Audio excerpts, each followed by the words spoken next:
if you're growing fast, just like we are, you know exactly how hard cash flow management can be. You've got customers to acquire, you've got ads to fund, you've got inventory to finance, especially if you don't want to dilute yourself by raising a round. What options do you have? Enter Wayflyer. With Wayflyer, you can get fast, flexible funding from $10K to $20 million at the best possible rates. No collateral, no dilution, just the funding you need to improve your working capital and help you grow your business. Join the thousands of businesses using Wayflyer to fund their growth. Go to wayflyer.com/pod to learn more. It's crazy that I don't have KPIs that I have to report on every single month, like other retention or other marketers do. You know, the three of us come together every single month and we strategize about the numbers and we talk about what's working and what's not working. And I think that that's 10 times better than me sitting and presenting to you guys, you know, XYZ number, did I reach it? Did I not? XYZ number, did I reach it? Did I not? I think that that creates a much better environment to create these flows and create these emails and these messages that mean something to our customers. We're back at it again. This is probably one of the most heavily requested episodes. Ladies and gentlemen, Joanne, JRB legend, a friend of Cody and I's, and finally able to work together. Before we get into it, huge shout out to swag.com and Wayflyer for sponsoring this. I think, you know, let's first set the stage here. I just got back from being away for a month, jet lag as hell. It's like 3 a.m. It's local midnight my in his time. local time. Oh, it's 3. Eli has had like 4 espressos today. I asked him if he wanted to reschedule because when I got back from Paris, I rescheduled on both these guys because I was dead. And he's like, no, I'm not a little bitch. So we're setting the stage too early. And I quote, Eli says, and I quote, so I'm feeling some kind of way. Before we kick off, can we also talk about my background? If you're watching on Spotify, you see my background. It's kind of this voice booth situation. B, Cody's headphones. C, Joanne's Mad Happy. Just the three shout outs. Finally repping. 3 shout outs off the top of the episode. And then the second thing before we get into it, can we quickly do like a Bev show? Like, what are you drinking today? Oh, I like this. So I have Trader Joe's sparkling water and it's watermelon lemonade flavored. And it's really TJ's, a classic. I have not a DTC one. I have a Gatorade Zero, but hold on, listen to flavor. Lime Canceled. cucumber. Have you ever seen this? Lime cucumber? It's actually pretty canceled. Good. Immediately canceled. What do you got? This is a cold brew, number 3 for today. A little splash of oat milk. Okay, now that we got the Cody canceled out of the way. I want to try this. Hold up. Have you tried the Olipop banana one yet? Have you guys tried it? I'll be honest with you. I'm let down. As an ex-Olipopper, I was sure. No. I'm not let down by the flavor. I haven't tried it yet. I was sure. Right. I was sure I'd be on the influencer list. Turns out I'm not an influencer. I'm getting CBD brands are sending me gummies, but the Olipop folks. You got kicked off the PR list. That's what happens. I know. Well, at least I'm getting free Jones Road lip balm. Oh, thank God. Let's go. So, Eli, I want to try it, but I don't want to subscribe for a whole case. And GoPuff is not available. The case. Yeah, well, or I was going to say GoPuff is not available in Montclair, so I was going to ask if you could get it when you're home and bring up a can for us next time. Cody, it's not available. It's not available on GoPuff in Philly, which is why as segmentation people, we'll get into that in a bit, but it's been available in GoPuff, but only in certain regions, but Olipop sent it to the whole GoPuff list. So I got an email saying it's available on GoPuff. Turns out it's not available on GoPuff in Philly, just in Austin and other regions. I don't know how I feel about that. But as soon as it's available, I think it should be available later this month. Yeah, it should be available later this month, and I'm gonna get a couple of cans. And when Joanne comes in next, maybe that's our goal. Mid-July, we kind of do a little banana cream party just for the minions. Love it. I know. I'm excited to try. I love all that like sweet, like childish stuff. Like got ice cream over the weekend. My wife always laughs at me. Got cotton candy ice cream with little marshmallows. Hell yeah! Delicious. Cake batter's my go-to. Is it? That's my Okay, go-to ice cream flavor. Cookie dough. I understand you, Coffey. dough. Yeah. See, I'm such like a child with this. So like, I love Olipop grape soda. I love orange soda usually. Like, I think I'm gonna love the. Usually, it's like as sweeter the better. Amazing, iconic. Okay, before we get into it, Cody, I absolutely love the story of how we all met. Joanne, do you want to share kind of how the three of us ended up working together, slinging mascara? I know, it's kind of bizarre. So way back when, Eli, it was probably like a year ago, you connected with me on LinkedIn, and it was that same day that the whole Bachelor Nation posted about Olipop. It was like this big influencer campaign. So I saw it all over Instagram, and I was like, what is this Olipop brand? That was the first time I heard of it. That night, you connected with me on LinkedIn, and I was like, this is so weird. So I reached out, and I was like, hey, like, I've been seeing Olipop recently, like, would love to chat with you. And then Eli ghosts me for months. Wow. Get ghosted. So he finally responds. He's like, blah, blah, blah. Been Zero so busy, empathy. like, let's jump on a call, whatever. So we ended up connecting. And then that same day, I had a call with Cody. So my 2 calls of the day were with Eli at 12 and with Cody at 2. And I said, I have this call with Cody. I don't know what it's going to, turn into. He works at JRB. And Eli's like, oh, he's a pretty good friend of mine. Like, let me intro you and give you a good word, I guess. And so then I jumped on the call with Cody and, joined the JRB team not too long after. And from my perspective, what you don't know, so Joanne shot me a Twitter DM, slid in the DMs, was like, hey, would love to learn. I saw we were connected in the same thing. Like, would love to learn about retention marketing from you. And I'm like, clearly she must not know anything about me. Like, I don't know shit about retention marketing. He's a big growth guy. Yes, that's how it happened, Cody. We got tagged in the same thread. And then, so we reached out. And I also knew that our retention person just put in their notice. So we were definitely looking. Actually, they probably put in their notice for a little bit longer. And so I was actually running our retention program at the time.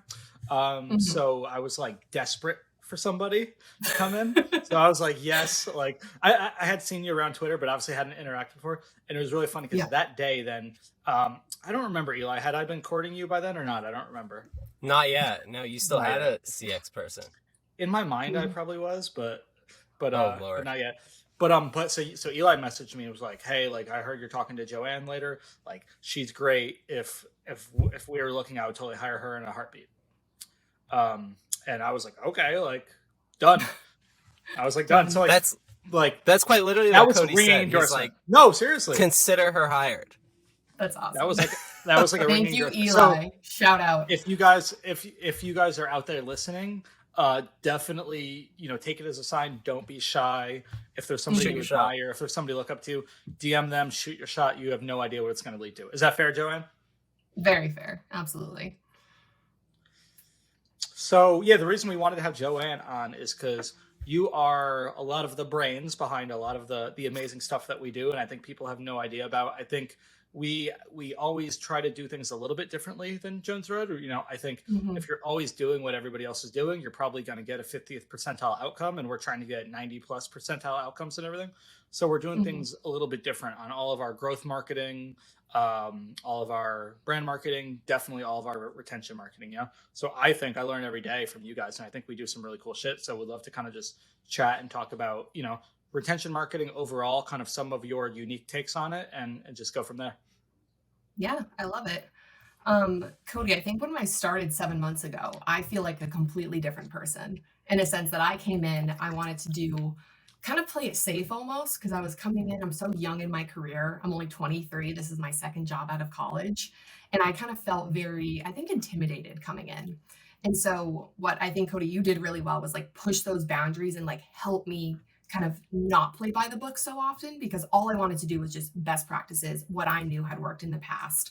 And you're like, no, like we don't have to do everything is so cookie cutter, and we don't have to, play by the rules per se, because we have this really great brand and this really great story. Like, let's play more so on that. And I think that Can you give me an example just for like people listening? Like, what's an example of something that you probably wanted to do? And I was like, hey, we don't have to do that. Like, were you trying to like maximize conversions all the time? Be like, hey, here's how we could maximize click-through rate or conversion rate on this?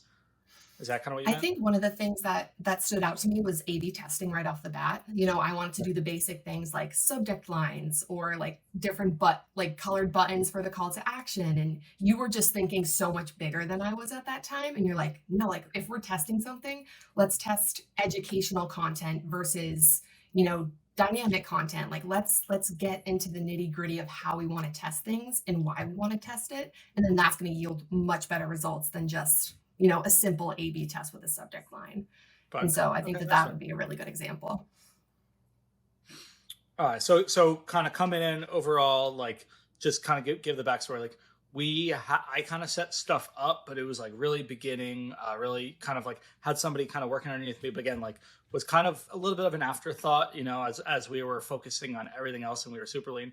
So you're coming in, we got some stuff set up. What was kind of your approach? Like, how do you look at setting up a retention program in terms of, what to improve? Like, for example, one question that's always thrown out there is like, hey, if I don't have this set up and I'm going to set up, what's my first flow? What should my first flow be?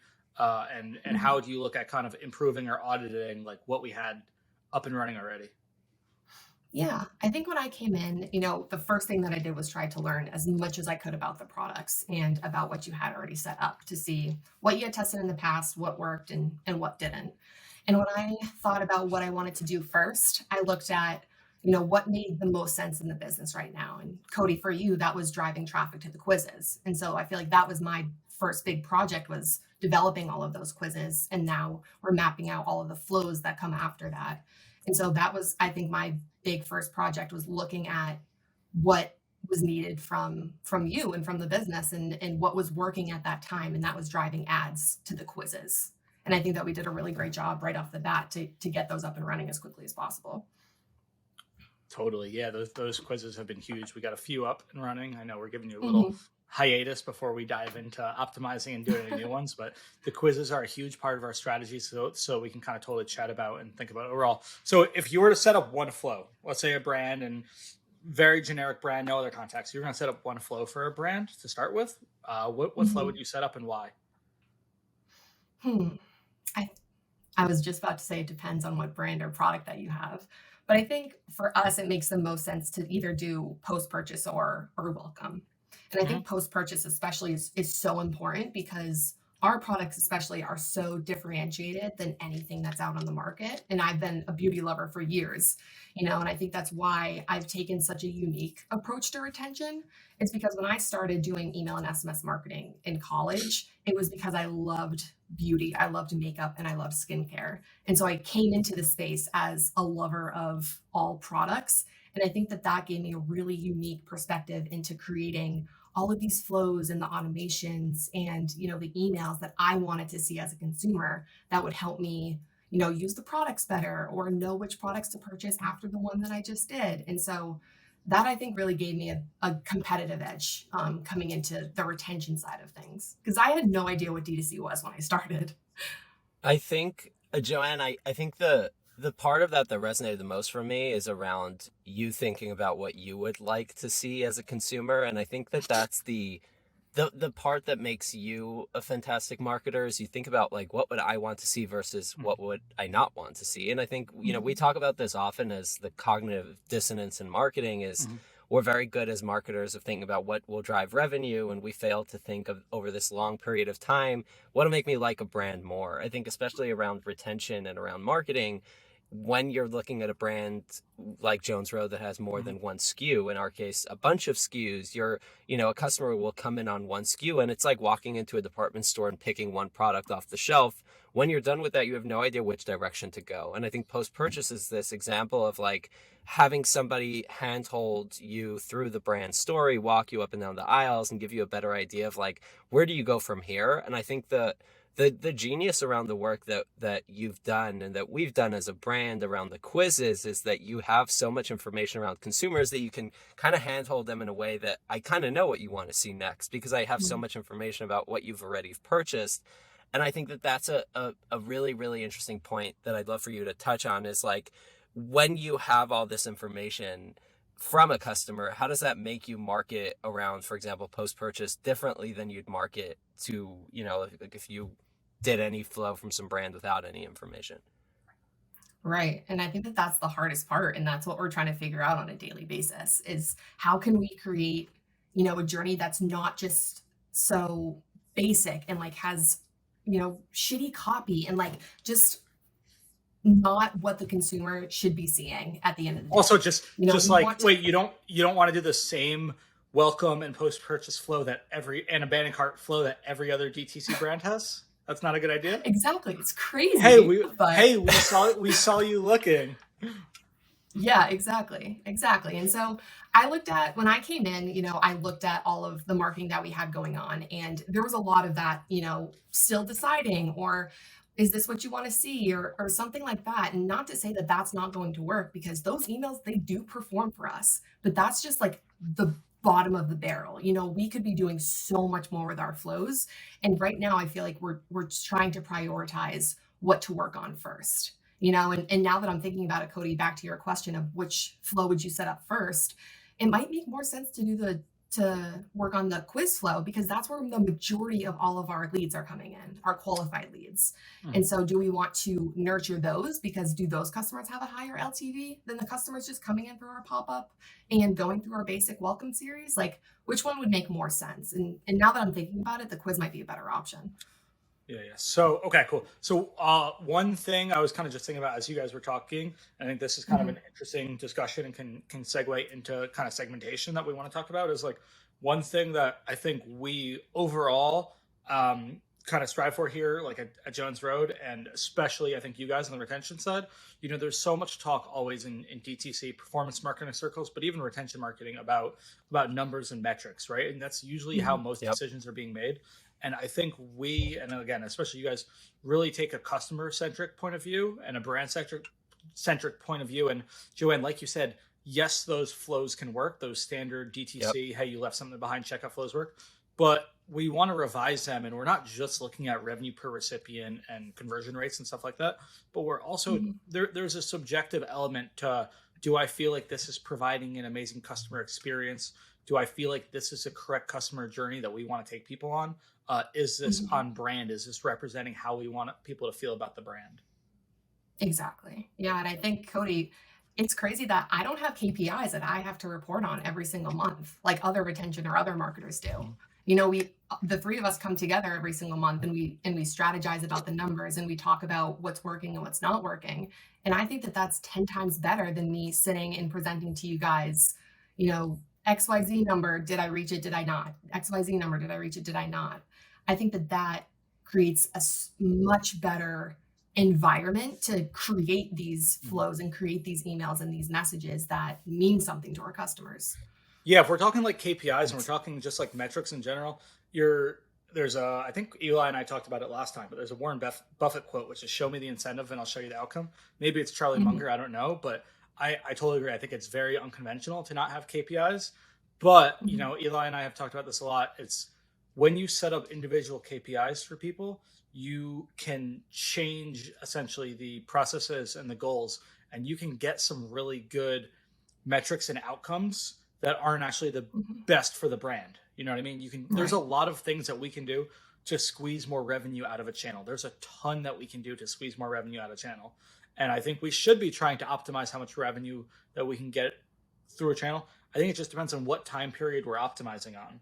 And if if Joanne's trying to show me because she wants a bonus in April or in December that, she wants to squeeze out as much revenue through email as possible, she's probably going to do things differently. And over time, it's kind of like, again, like a bank account analogy.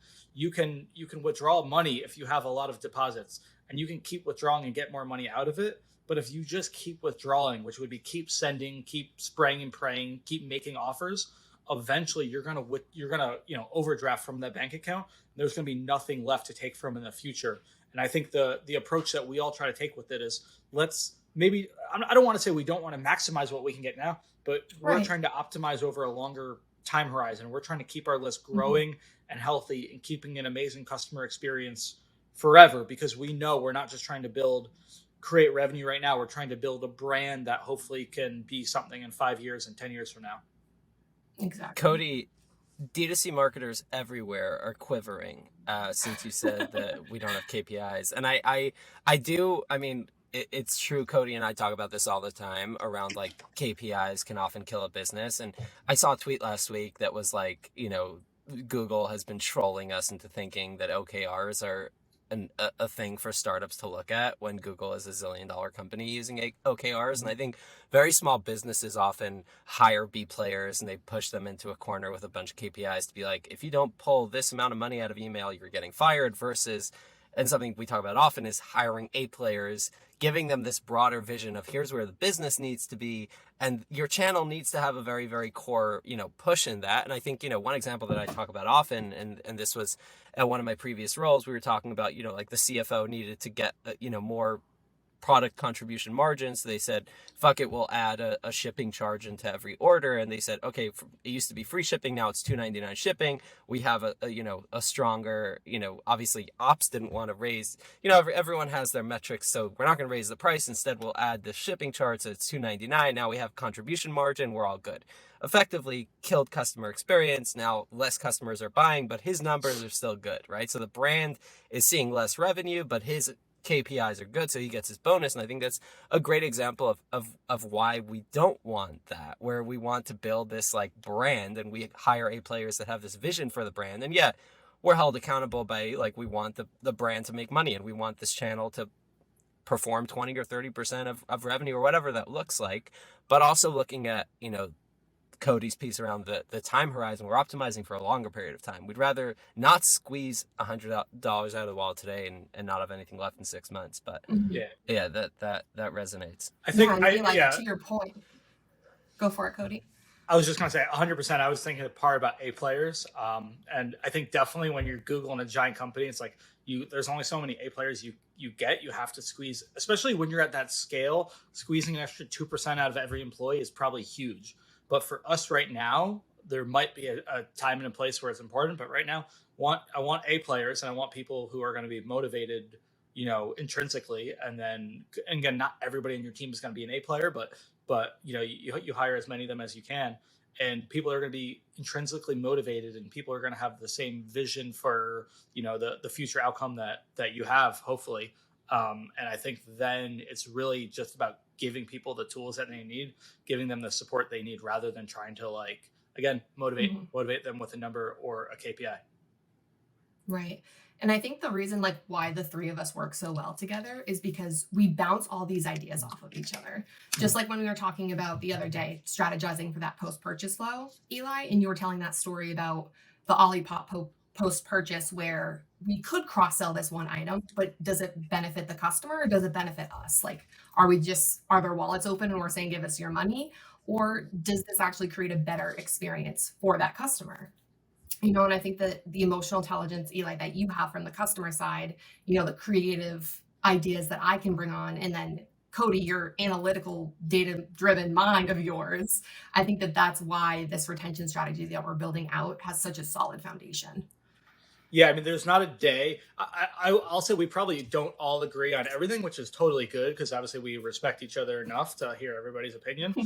I think, like, this could segue into the segmentation thing. Like, I'm probably less pro segmentation than you guys are. I think you guys have shown me the value of it in a way that I probably previously didn't. But if it were left up to me, I'd probably be sending to larger segment sizes more often. But it's not. So I think we could have a little healthy debate and discussion about that. But that's also me. And I think probably where I'm trying to be self-aware is that's me as a growth marketer being like, let's optimize this revenue. Let's send as many people as possible. Bigger list equals more profit, right? And I think there's two ways to look at it, which is, one, maybe that's not always the case. Want to hear what you guys think about that. But also, even if it is the case, like we've talked about, is that the best customer experience, which means, is that what's best for your brand long-term? Maybe we have a launch and we can get more revenue by sending to everybody, but we're also going to piss some people off, get some unsubscribes, which again is normal. But what do you guys think of that? Okay, you can go first, Eli. Wow. I mean, Cody's been baiting us into hot takes, Joanne, I know.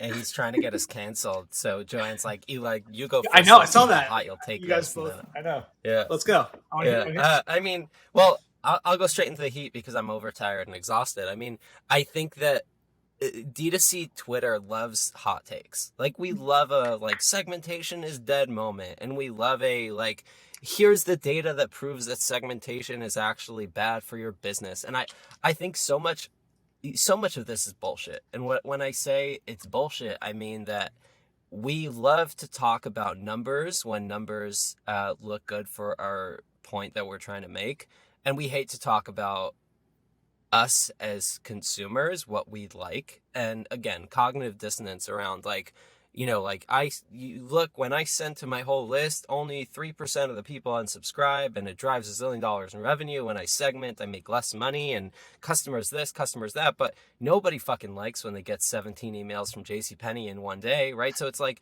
there's this weird phenomenon where like we love talking about the numbers and the revenue and all that, but we hate talking about brand because it feels so fluffy. But I really do think that when you think about a brand that optimizes for a great customer experience, you feel like they're talking to you. And I don't know why people get triggered by like the right customer, the right message, the right person at the right time. They feel like that's very juvenile, but I do resonate with that. And I think that there's this element of when a brand talks to you and gives you a message that resonates with you, you feel closer to the brand, full stop. And I think, with us, the goal is, can we, we have, I don't know, 20, 30, 40 products. Can we send messaging to a customer that feels like they're not being spam, but they feel like they're in this flow. They're catching vibes from us, and they're understanding what we're trying to tell them, and it doesn't feel like we're trying to constantly sell.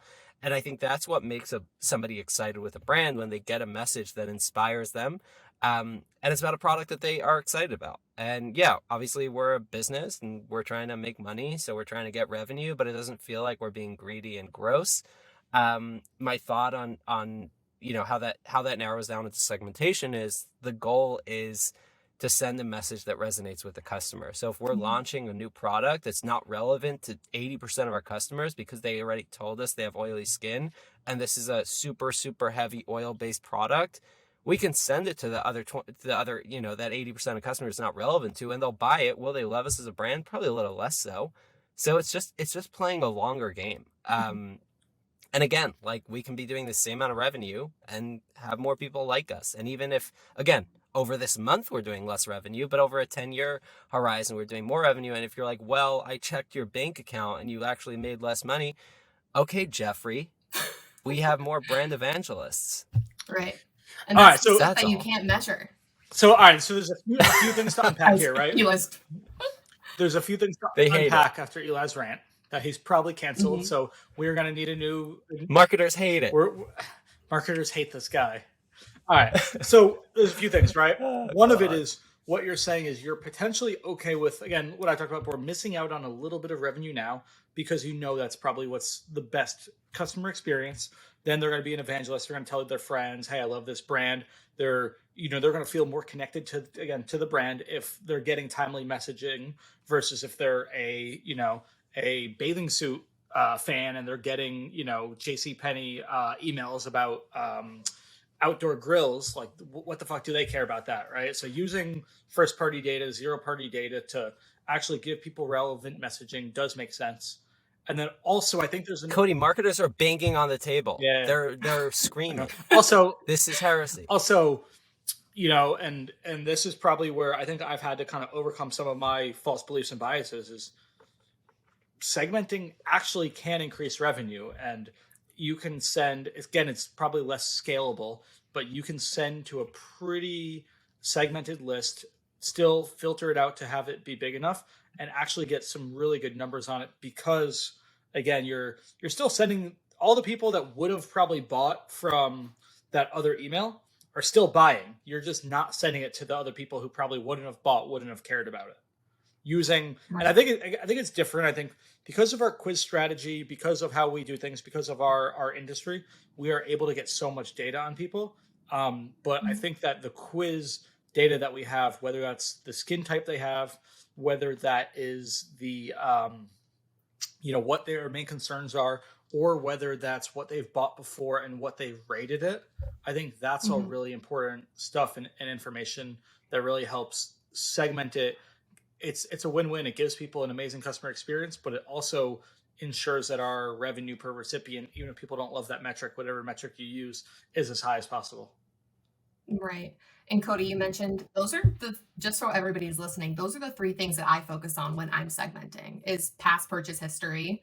I love throwing in the reviews from Junep if they've given it a 5-star review versus a 1-star review.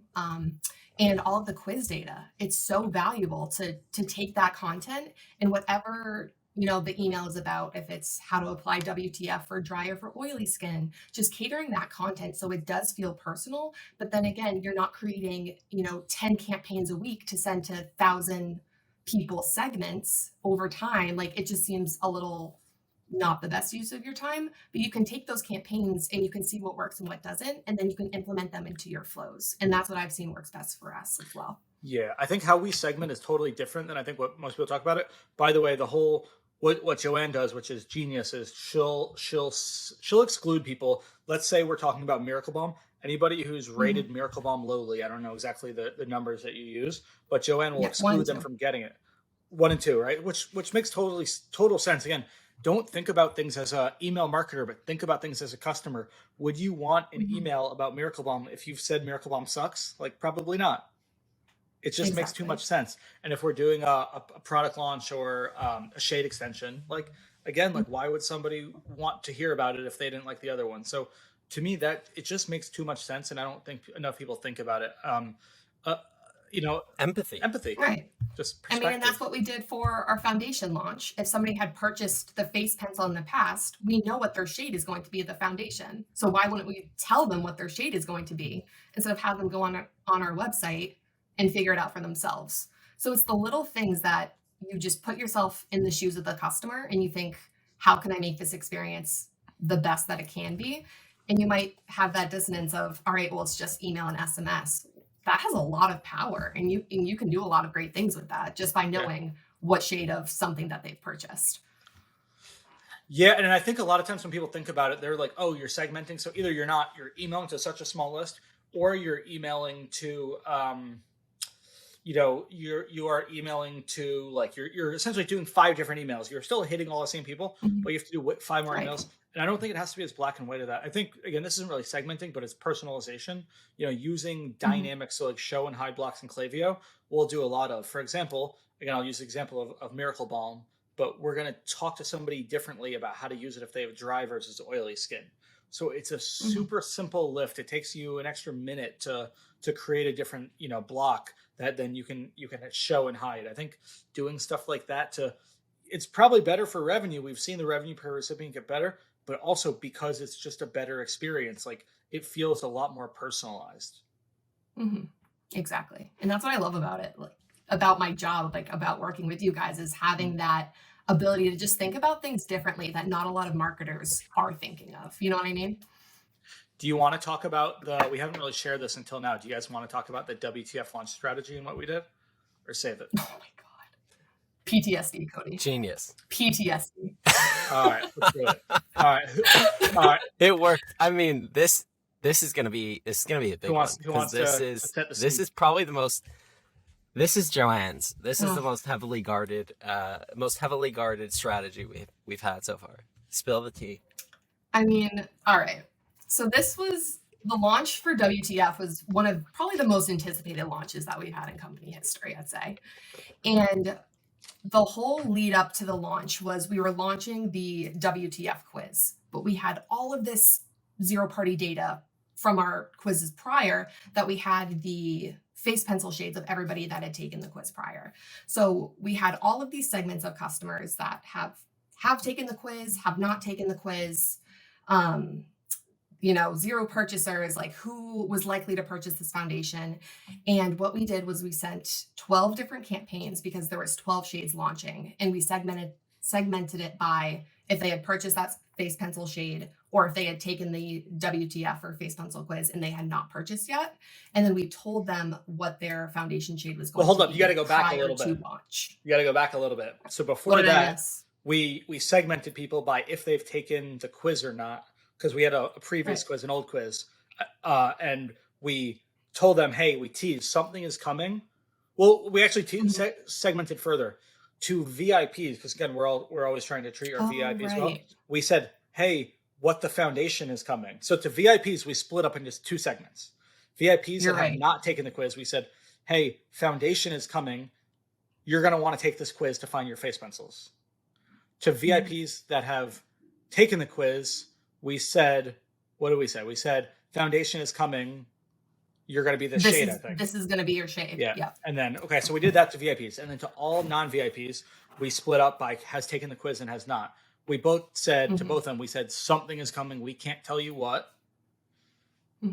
What did we say to so non-quiz takers? We said, we can't tell you what, but you're going to want to take the face pencil shade. Yes. Face pencil quiz. Yeah.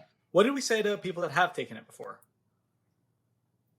I believe we told them something new is coming because we sent out 2 pre-launch emails. The first one was just something new is coming. And then the second one told them their shade before the day of launch. Got it. Well, told them their shade? No, because I don't think we did for non-VIPs. I don't think we told them what was coming until it launched. Can't remember, honestly. Me neither. All right. So, and then on the day of launch, what we did, what Joanne was talking about, which is then we segmented people. If they have taken the quiz, we explained the product and then we told them what their shade was and how that performed for us. How many emails did you build out? How many emails did you build out? Just 12. So it wasn't as well. I mean, over the course of like 3 or 4 days, it was 12 per day. And I have never seen higher conversion rates or click-through rates on any type of campaign before. It was such a successful launch because we took away that, what do we call it? Objection? Yes, thank you. We took away the main objection to purchasing the product right away. It was crazy. I mean, I think it definitely changed my mind. And again, if you're listening and you're a critic out there, like, oh, well, she had to create 12 emails. Like, yes, we're not going to do that for everything. Like the launch, the scale and size we were at, the size of our list, like the magnitude of this launch, I think made it worthwhile. Otherwise, we wouldn't have done it. We don't do this for every launch. We don't really do this at all any other time, but we felt like it was worth it. And the data definitely showed it that we probably got, I'm trying to think, let's call it 10 to 20 times better conversion rate on this stuff than we normally see. And that's crazy. Cody, I would even say a little bit higher on some of the segments. It was wildly worth it, and I would do the same thing over again. And so it was a lot of work, granted. It was great. And so what do you learn? Like, let's say, what did you learn from that, and Eli, you too, that we can take forward into, let's say, non-launches, but just in terms of using personalization, using segmentation in the future? I mean, I think that the more that you can give to the customer to help them make that purchasing decision, the better. And so on Saturday, we sent out a campaign to people who, again, had purchased a certain type of WTF shade saying, shimmer face oil, it's the product of the summer. This is going to be your shade because it matches the WTF shade that it goes with. And those had very high conversion rates. And so we're just pairing these products together and shade matching people already. And that has performed very well for us in the past. So now it's just working it out with different product combinations to see what works best. And are you using that based on what they've purchased before? Interesting. Yep. So like porcelain, light, and beige, like the lighter shades of our foundation, we sold them on pink opal because that's the lightest shimmer face oil color. That would work best for their skin tone. And if it performed well? It did, yeah. That's crazy. That's awesome. Yeah. Down to Chat is brought to you by swag.com. We are going to be talking more about employee retention in this podcast, and I think one of the super important parts of keeping employees is making them feel valued. It's core to company culture. It's core to making people feel welcome. And so many brands pull out this janky old swag that people don't want to keep. Swag.com is exciting because they carry thousands of incredible products, from custom tech to apparel like North Face and Yeti and Nike and so much more. Swag.com works with 5,000 companies like Amazon, Netflix, Spotify, TikTok, Google, Apple, and a whole bunch of small startups. What the most exciting thing for Swag, the most exciting thing for me on Swag.com is that you can create these custom gift templates where when somebody joins your company, they fill out a form. They go onto this landing page. I know Cody's a big landing page guy.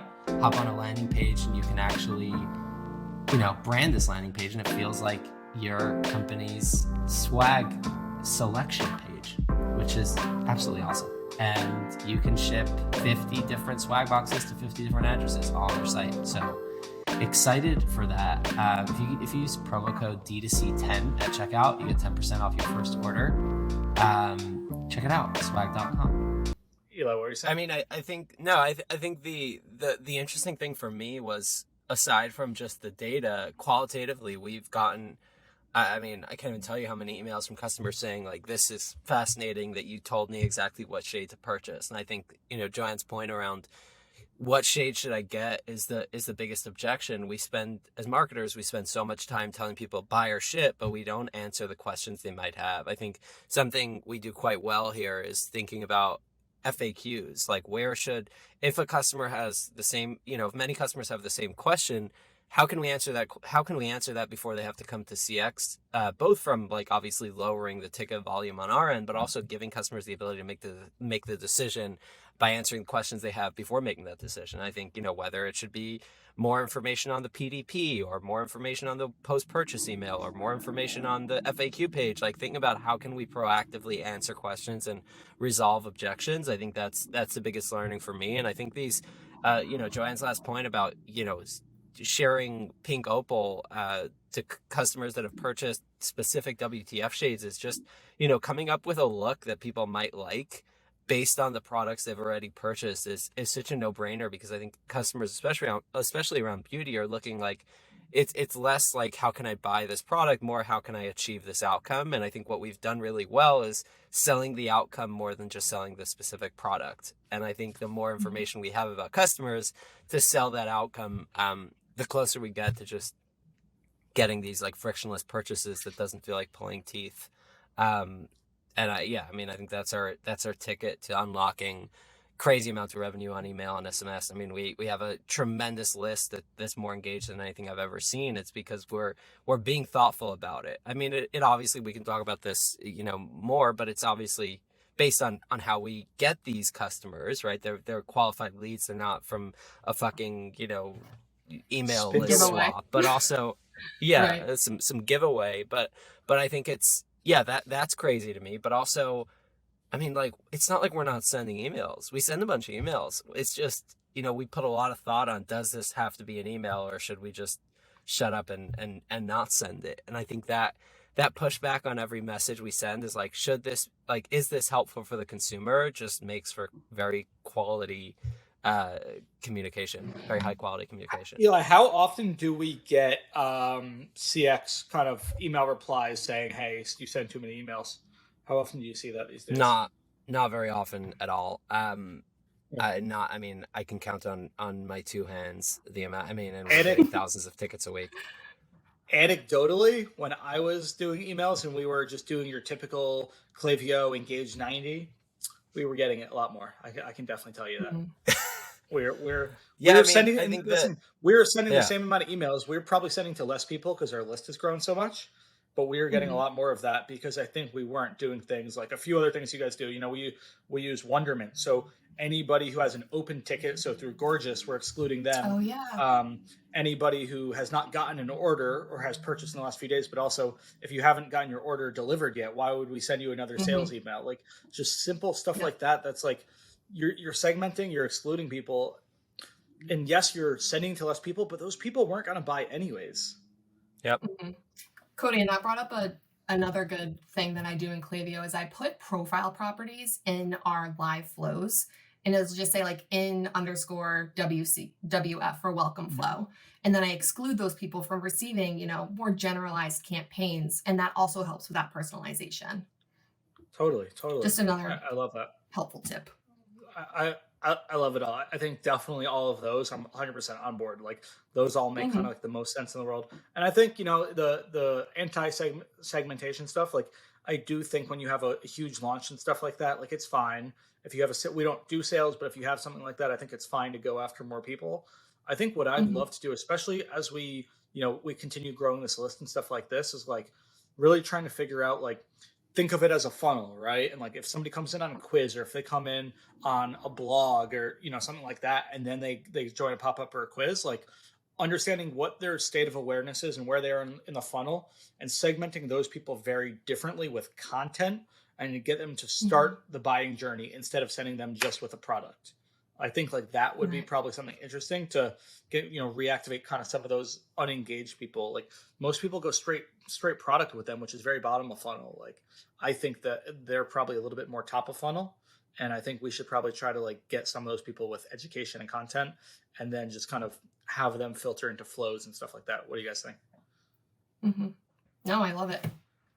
I mean, I think that makes a ton of sense, and I think obviously understanding where people are in their purchase or pre-purchase journey is super important to have like empathetic messaging. I think the other thing that I want to touch on is, I know you mentioned, Cody, that obviously if you have a launch, you should definitely send to the whole list, and I fully agree with that. I think the only caveat is send to the whole list. It just doesn't have to be one single message, right? If somebody hasn't purchased in a year, the messaging should be different. And I know that I was chatting with Ash from Avi about this for their most recent launch, and they were like, should we message the people that haven't purchased in a year? And I said, absolutely.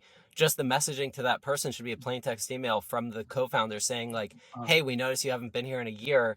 This launch is super exciting, and we think you might be interested. Versus the person that bought 2 weeks ago, they can get a gorgeous designed email because they're purchasing all the time, and this is super exciting. So I think even around the message that goes to everyone, it doesn't have to be one single message going to everyone. Yeah, I totally agree with that. And just random thing, another thing that I think I'm big on that Joanne probably gets really frustrated by is like, how a lot of times in DTC people will be like, we saw you looking, or like because you abandoned cart, like, hey, we haven't seen you in a while.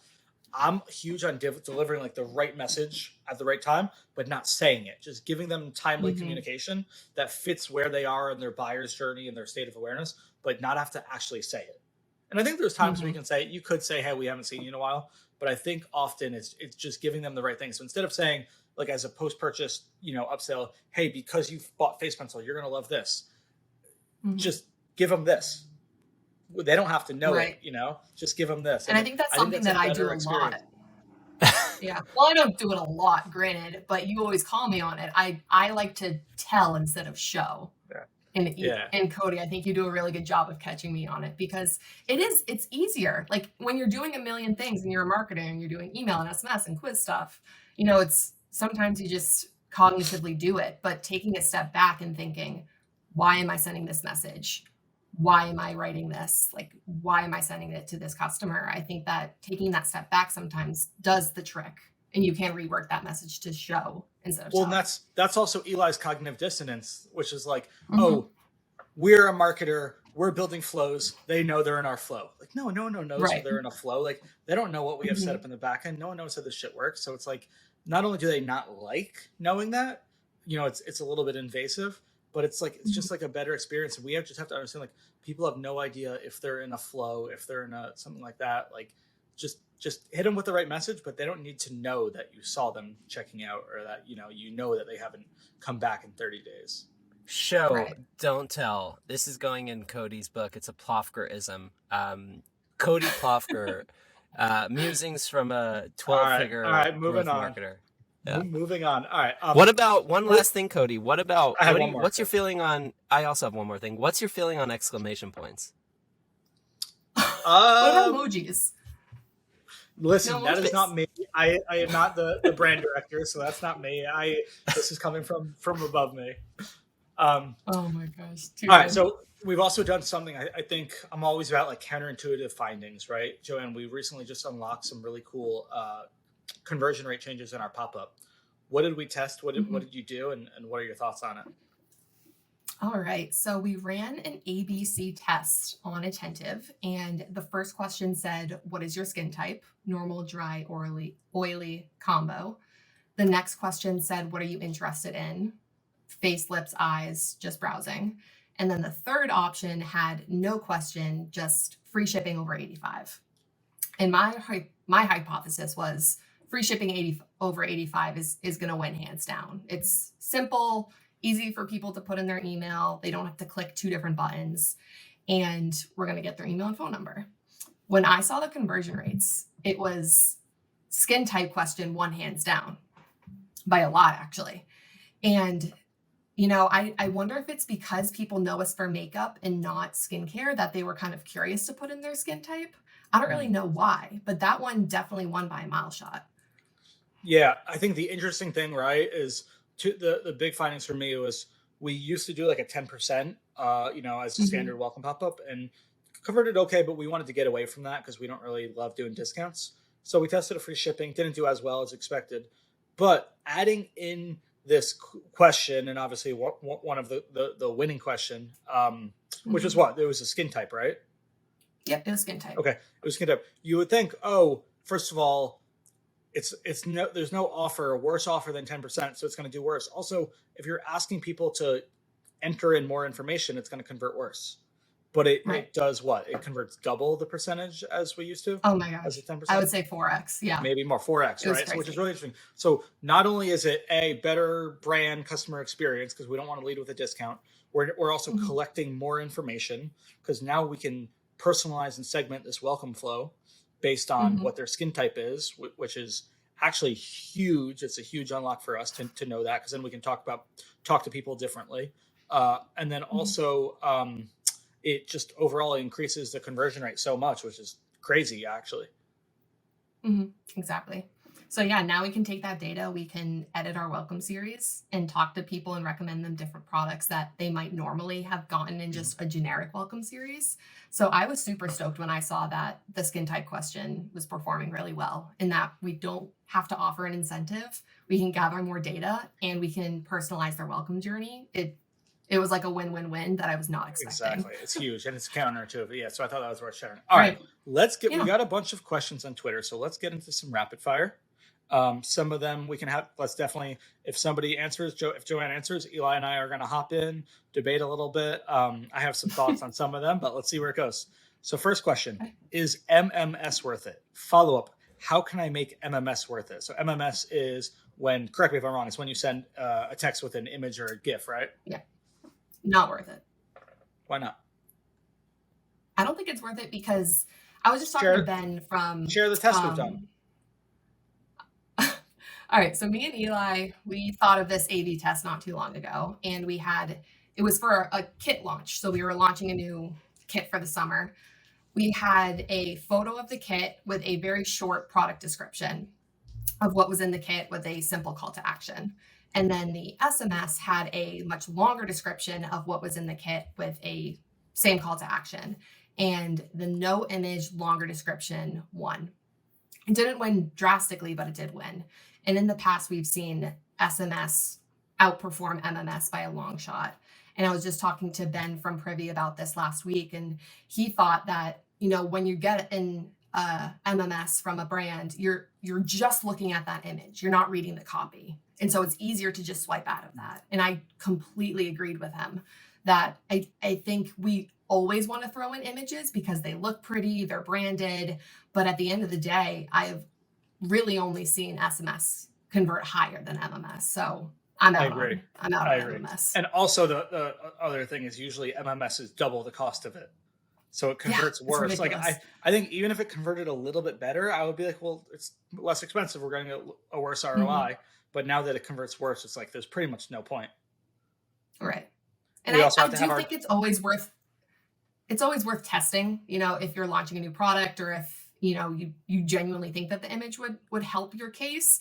But if you're going to put an image in there, you have to have it support the copy as well, or you have to make the call to action clear or the copy short, or you just have to have that good balance. yeah. I'm gonna play a little devil's avocado. Um, Ooh.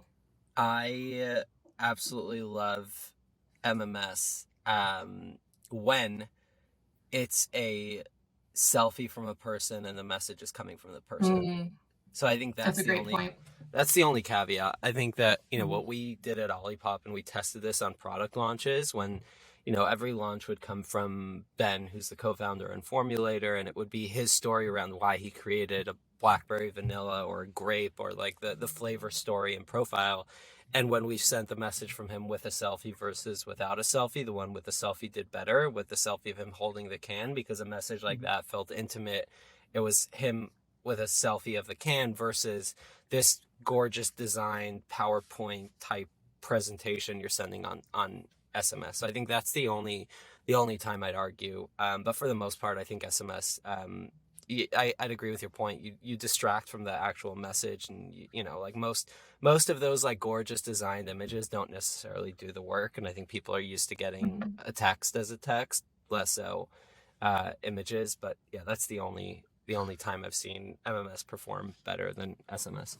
All right, so I think that's a good answer to the follow-up question, which is how can I make MMS worth it? Which is make it relevant to what the message is and make it a little bit more relatable. Do you feel like, Joanne, as well, do you feel like SMS is a little bit different than email in that it should be a little bit more relatable? It's a little bit more personal than email?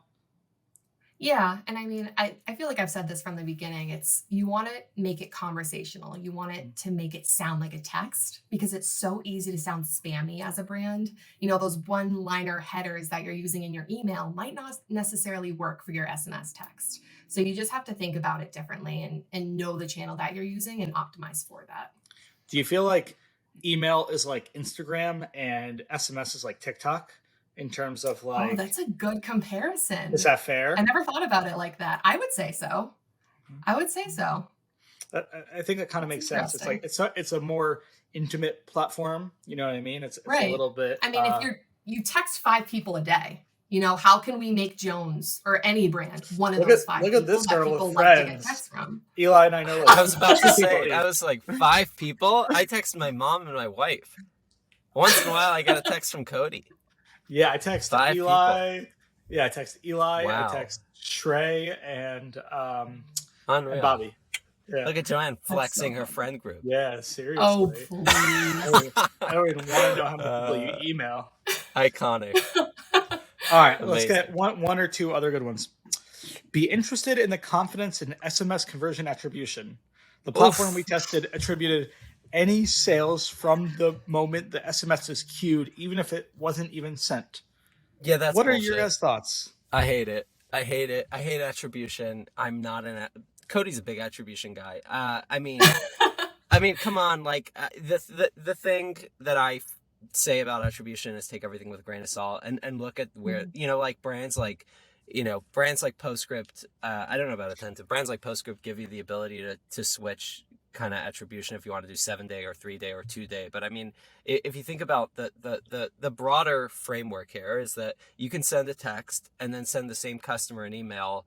The text will go from Postscript or Attentive. The email will go from Klaviyo. The customer purchases after looking at both of those, and both of those partners will take credit for it. So there's double dipping everywhere. And I think obviously looking at a GA, using UTMs, like there are ways to get around that. But I think SMS attribution is kind of a mess. That's my take.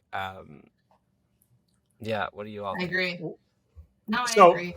Little anecdote. So Joanne, was reporting on some Klaviyo and SMS attribution, and I remember she was telling somebody else. I look back and I cringe. We've all been there. She was telling somebody else. Most brands are doing this. Yeah, exactly. Most agencies are too. But we were. I kind of overheard you talking to somebody else about like, hey, this email did really well, and I was like, well, when was this email sent out? Because like it was right around a launch. Like, is it the email that did well, or like was it just fortuitous timing? And again, I know the same thing from Facebook. Facebook will generally over attribute things if you have a lot of good organic stuff happening on, if you have peaks going on in your business. So really the word we're always looking for is incrementality. Like how much of additional revenue did this email or this ad send? And I think really the best way to do that is to, again, understand probably your most conservative metrics, which would be either looking on a click-only basis, right? So you can do that in Klaviyo and Attentive. You should be able to on a click-only, looking at Google Analytics, which is last click, as default, or using something like Northbeam and looking at your click-only metrics in there. I think that's the most important, and then understanding how all of these things fit together in the funnel, because there is no one, and I'm not an attribution expert, but there is no one perfect, you can't solve for attribution. So understanding that they didn't just come in from a text, they didn't just come in from an email. It's understanding how the customer journey works together. understanding how, and I don't totally understand why we do it, how email and SMS is retention. Like there's a huge acquisition component as well. And, the majority, especially with us and driving people through a quiz, there's a giant acquisition component, and a lot of the revenue that we drive through email is coming from Facebook ads. So you really have to understand, we use Northbeam for our tool, but you really have to understand kind of how all those things fit together to complete the journey. I completely agree with you. This is a really good one for you guys. How do you coordinate timing of customer messaging between channels?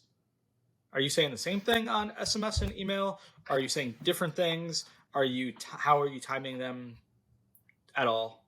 How do you think about that? Yeah, I think that's transparently one of the most difficult parts of the job is figuring out when to send what message at what time, and looking at the customer journey holistically, thinking, all right, if we send this email, like if you think about the time that somebody purchases to the time that they get their product, they're getting a lot of messages, and what makes the most sense for them. And do they want to get a text about their order being delivered? Do they want to get an email? Is it too much to send both? Like what if, we have their phone number and their email? What if we only have one? Like we have to have them set up on both. And I could go down a rabbit hole thinking about this, because there's not a one solution to everything. So I think the best way to look at it is what makes the most sense for your brand, and where can you fit in different pieces of content if you do have both their email and their phone number, or if you just have one. You want to have a good mix of both. And so that's kind of how I look at it. Yeah, I think I'd agree with that. I think the two things. So first of all, it makes a ton of sense if you have the time and the bandwidth to create like a Figma file where you kind of map out the customer journey, and you can make a map through a bunch of different tools as to like, okay, here's the customer, here's the journey they're going through, here's where they get this message versus that. So you can, like Joanne's saying, holistically look at the customer's journey through their brand experience and see, okay, they're getting this text here, they're getting an email the next day, because the last thing you want to do is, blast a customer from multiple different channels at the same time. Like if somebody's getting a text and an email at the same time, that's kind of cringe. The other thing to think about is, think about the medium being the message as well. I think there's certain SMS is an intimate channel. I get texts from 2 people. People like Joanne get from 5 people. Nobody texts Cody. It's a super Cody gets from nobody, right? So I think this is like a very intimate channel, and thinking if you have a customer's phone number, value that, and think about, is this a message that somebody would want to get a text about? It could be like, hey, great news, your order is actually outside your door. Like that's a fun text to get, versus if it's an email, I might check it 10 hours later. But thinking about that, and making sure you're not sending the same message on 2 different places at the same time. The other thing to think about is, I think Klaviyo is pretty early in their SMS journey, but as the Klaviyo SMS tool kind of beefs up, it is going to be exciting to have all of that at some point in one hub where you can kind of A/B test, right? You can A/B test email and SMS, saying like 50% of customers will get an SMS, 50% will get an email, and let's see what that does for broader LTV, for conversion on that specific message. And I think that's the future of kind of this kind of communication, in my opinion. That's really interesting. I guess I hadn't thought about it like that. I thought about like building like one flow, so you don't have like your SMS and your email abandoned cart flow. Like you have one flow, and it'll kind of alternate between them. But I hadn't necessarily thought about testing like, hey, is this message better sent over email or text? Which I think that's a really interesting way to think about it. It's going to be fun. I think it's going to be really fun to kind of see, because we have hypotheses as brands. It's like, well, anytime somebody says SMS is 97% open rate, I fucking cringe. Because that's because it always gets delivered, that you don't know if anyone opens a text. Like, and that's because I want to get that notification to go away. So I just click on it to do that. Yeah. Right. Yeah, that's the worst metric ever. Like 99% of text. I mean, the bottom line is texts are really annoying. And I think thinking of, is this super annoying, is going to be a strong one to look at. But I'm excited about the, watching the degradation of SMS and turning into a spam channel, while simultaneously watching brands value this as a channel and build real community by actually having 2-way communication with customers on this super intimate and exciting channel. So I have a question for both of you. How do you No, think we're that you done. We're can out of time. Come on. All right. Oh my. How do you think that you can take SMS and make it this personal experience, just like Eli was talking about with, the selfies and the conversational messaging and the fun CTAs, but also have it be on brand? What if you have this very elevated, artistic or editorial brand? How can you kind of play into that a little bit more into SMS? And Cody, I'm looking at you. Thank you. So I think there's definitely things that are going to be kind of on brand and not on brand, and there are some brands who are probably going to decide that a certain channel is not for them or a certain strategy is not for them because of that. And I think that's unfortunate. I think it'll happen. And again, I do respect that, because as brand, you're not going to get Chanel texting you a selfie, a designer at Chanel texting you a selfie, but that's fine. There are a million ways to build a brand. And I think the better that your brand is, and brand is the most misunderstood thing in all of marketing, but the better that your brand is, the better, the stronger brand equity you have, the less you need all of these tactics. People aren't buying Chanel stuff or Louis Vuitton stuff because of their Facebook ads or the text that they sent. They're buying it because of status and how it makes them feel. So I think if you're a really high-end brand, you don't need it. But I think most direct-to-consumer brands aren't. And I think, again, I would think about it as for TikTok. You don't have to run this stuff on Instagram. You don't have to put it on your website.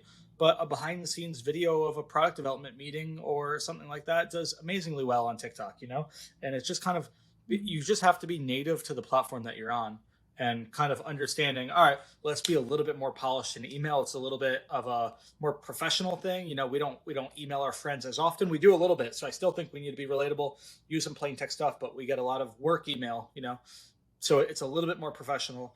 But if you are going to play the SMS game, you need to respect the intimacy of it and respect how people want to communicate with each other on there.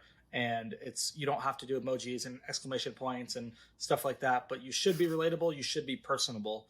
But again, certain brands aren't. Cartier is not going to be like sending you even like CX stuff as their name. They're not going to be like, hey, this is Eli, saw that this happened. Like, I'm so sorry. They're going to be like, hey, this is associate at Cartier. Like, we strive to make this experience great for you, and that's just what their brand is. So I think some people are just not going to play it, but most direct to consumer brands, they don't have that same issue.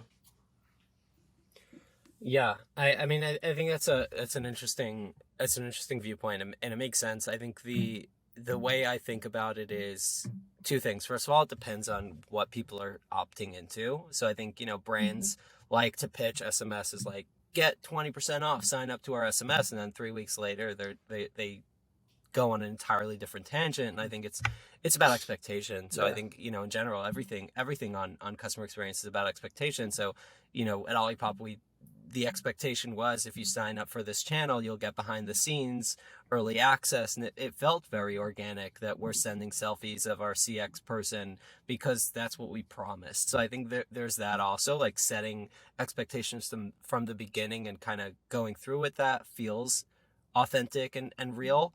And then the other thing, like Cody's saying, like, on brand is a very, very kind of blurry and funny term, but I think the point there is like, does this feel organic and real and something that does, or does it feel out of left field? And I think what you're seeing in the world of SMS is a lot of brands just copy pasting what like the SMS marketers will sign up for 400 lists and they'll see Olipop did something very cute and they'll do it, and it doesn't resonate because that's not their brand. Like, it's not fun and cutesy. So why are you sending fun and cutesy messages? So I think, our job, you and I, Joanne, is to try to push these boundaries.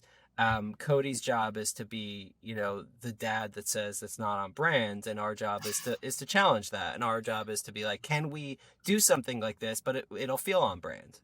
And that's my goal, at least, is like, how can we do what we're doing, keep it elevated, keep it genuine and real, and feel like it's Jones Road, but also have a good time doing it. And I think that's a great example of most of the stuff we've done over the last few months has been fun. And that's my goal as we build a brand, is like, how can we have a fun time doing it? Like, it feels, and especially around the conversational stuff, it's like, it's so much more fun to have these engaging conversations with your customers on SMS.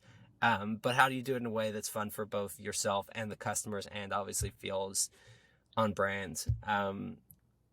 Yeah, it's my broader thoughts.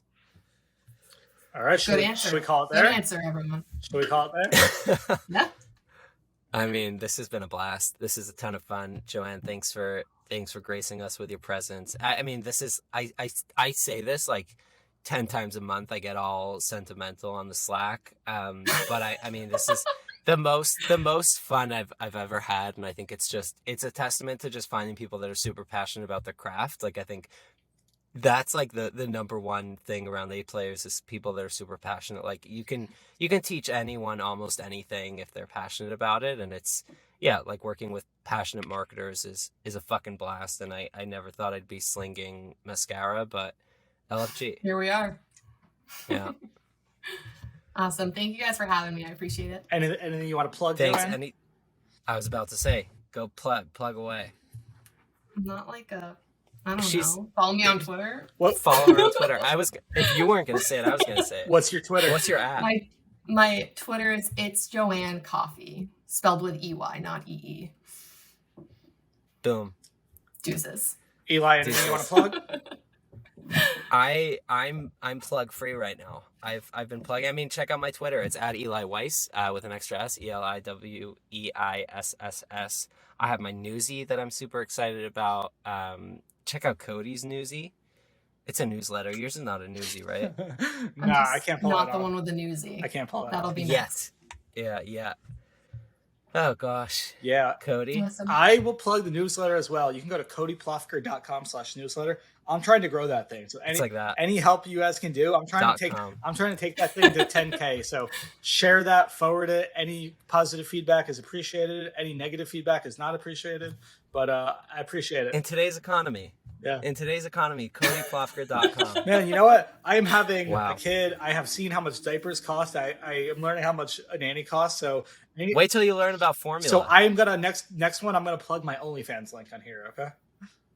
Boom. Done. Perfect. Sold. And then I need your guys' help for Okay. retention. I think I'm gonna have some churn. Oh God, no. We can't have Love any to see churn. it. You want to make sure you get a very honed in audience right from the get go. All right, So we don't have any I churn. think I'm gonna call it there. I'll hit in there. Does that work? Yes. Good Lord. End it.